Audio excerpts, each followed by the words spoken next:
if this is what you want to do, that's fine, but don't think that you're doing this for me. You've got to do this for yourself.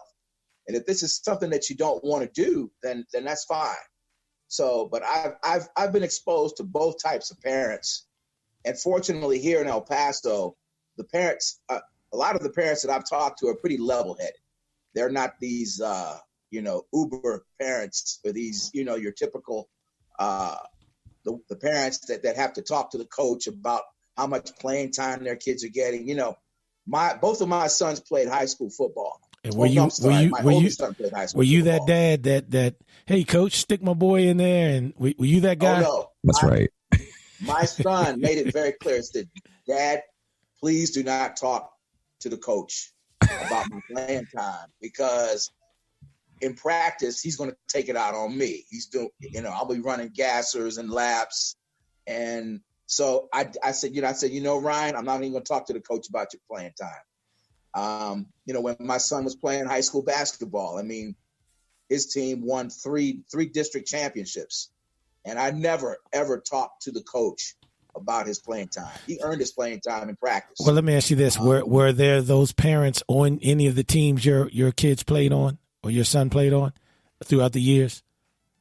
The parents that misbehaved, that obnoxious, pain in the ass dad or mother that knew more about sports than the coach and the athletic director and God Almighty. That guy or that girl. I saw parents get kicked out of games. I saw parents getting into it with officials on the court.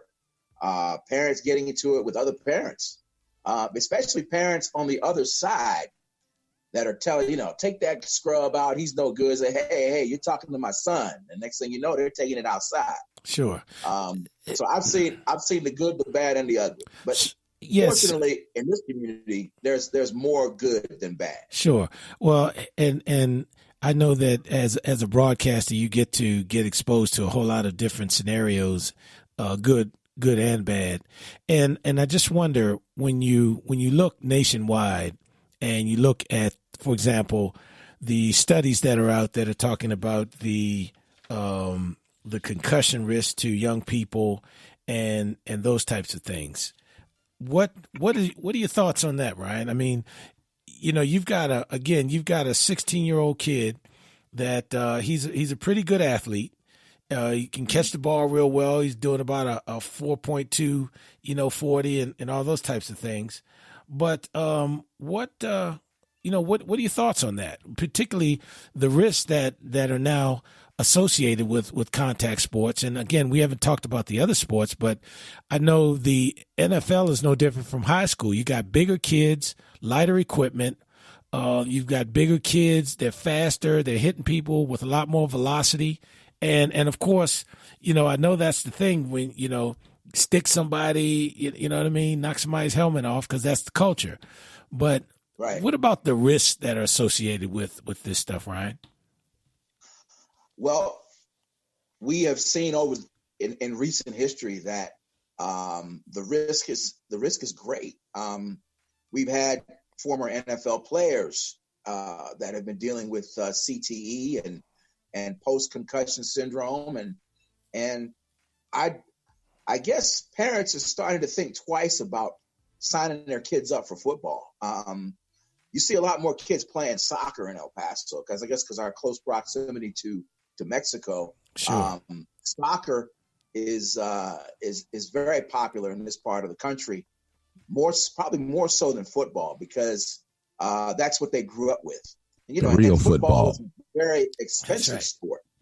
And El Paso County is economically depressed, to say the least. So it costs a lot of money to play football. You got to invest in cleats and the uniform, and of course everything that goes with football, the all of the pregame and post game and trophies and things of that nature.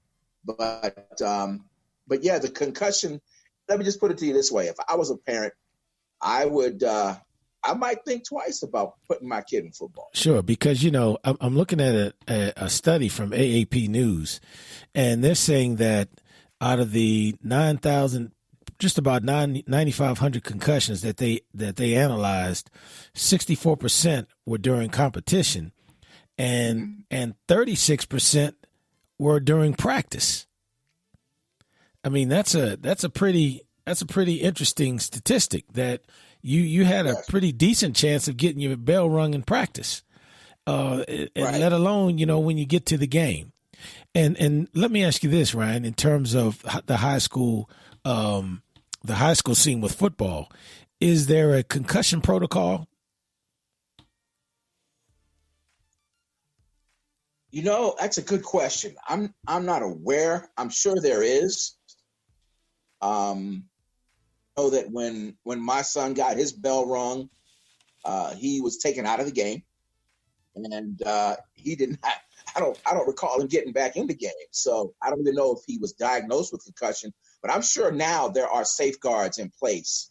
But I'm not aware of the concussion protocol in the various school districts here in El Paso. But I'm sure there's a protocol in place based on what we've seen in the college ranks and in the NFL. Well, if you know this, you may not get into that kind of minutia with these teams, but normally, how many kids would you say are going out for football every year in your region? Well, let's see. It starts at in the junior high schools. You'll have 2 or 3 middle schools that feed into a particular high school. So I would say maybe between 35 and 40 kids that may go out to may go out for football every year. And you have the freshman squad, then you'll have the JV squad, and then eventually the varsity. So maybe ballpark, maybe 25 to 30 kids trying out for varsity every year. Okay. And I guess the next question is, and of course we always look forward to hearing from our guy Phil on the East Coast. And as always, Phil has some thought-provoking comments. And when you were talking earlier about studying, Ryan, and the whole academic piece, he was wondering, are there statistics in your area about how many of those kids are pushed through because they can run fast and they can catch fast? And what comes to mind, of course, as you remember from our day when Dexter Manley was pushed through. And he said even in high school he couldn't read, and in college he couldn't read. So when you look at that type of trauma, along with the possibility of physical trauma, are you aware of that kind of information in your area? I don't have any statistics to show how many kids are not basically pushed through or socially promoted because they happen to be athletes. But I'm sure there's a few that get pushed through the system, get quote unquote straight A's because they play football. And but not off the top of my head, I'm not aware of any statistics to show how many kids are being promoted socially because of their athletic prowess. Now, I know you get the opportunity to see the games up close and personal, and do you find that during a game, if again, Ryan Adams is the best running back on the field, and Ryan happens to get injured, do you find the schools willing to pull Ryan out and pull him out of the game, or pull him out for a quarter, or do they sort of, hey, Ryan, suck it up, get back out there, just based on what you can gauge from the sidelines? Because, often you can see the kids walking around and, trying to jog or getting on the bicycle or whatever so they can, get back out there on the field. Is that the prevailing attitude, or do you find that there is a sense of let's take care of possible medical situation before we're worried about, shooting that ball through the hoop or running that ball to the goal line? Well, in the games that I've called, my chief, the attitude has always been take the scholar athlete out of the game, sit him down, and try to diagnose. There are some players that come back into the game, and then there are those players that you don't see for the rest of the game. They'll just sit him down, especially if that particular player is a first string player, and they don't want to create any further injury.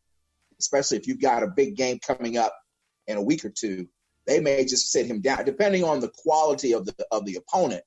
They'll say, you know what, let's just sit him down for the rest of the game. Let's get him well, and then we'll come back later, and we'll come back next week, and he'll be 100%. So, but I don't see a whole lot of risk taking with kids' health, and and like I said, there's measures in place. There's an ambulance at every game.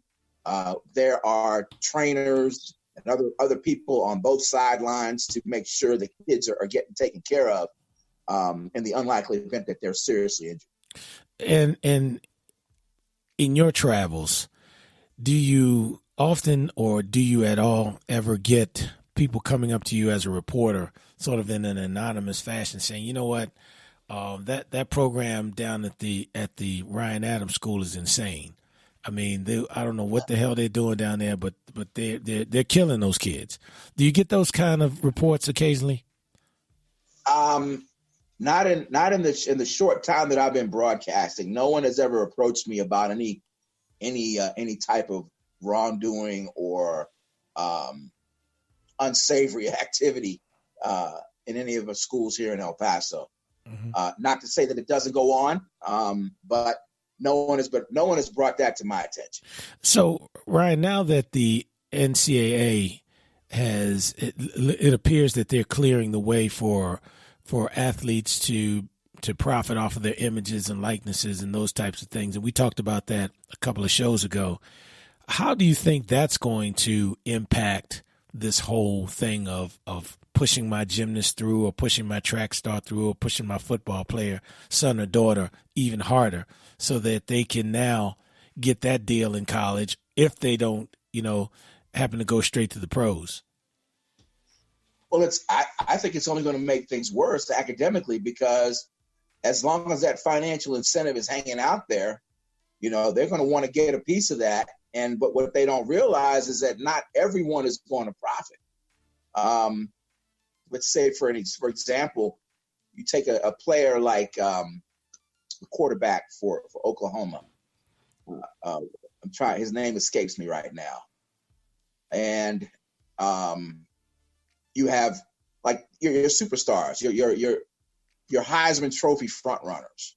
I mean, they're interior linemen that are not going to get those types of deals. The punter, right? The kicker, exactly. Those types of deals are for your running backs, your wide receivers, your quarterbacks, those marquee players that are living in the end zone, so to speak. But your interior linemen, not likely. But when you look at the big picture, as we're opening that door to compensation for college athletes, there's going to be that temptation to basically throw caution to the wind and say, you know what, I got to get to college because I got to get to University of Texas because they paying a brother. So it's just going to make things worse, in my opinion. That pressure on kids and parents is just going to be ratcheted up.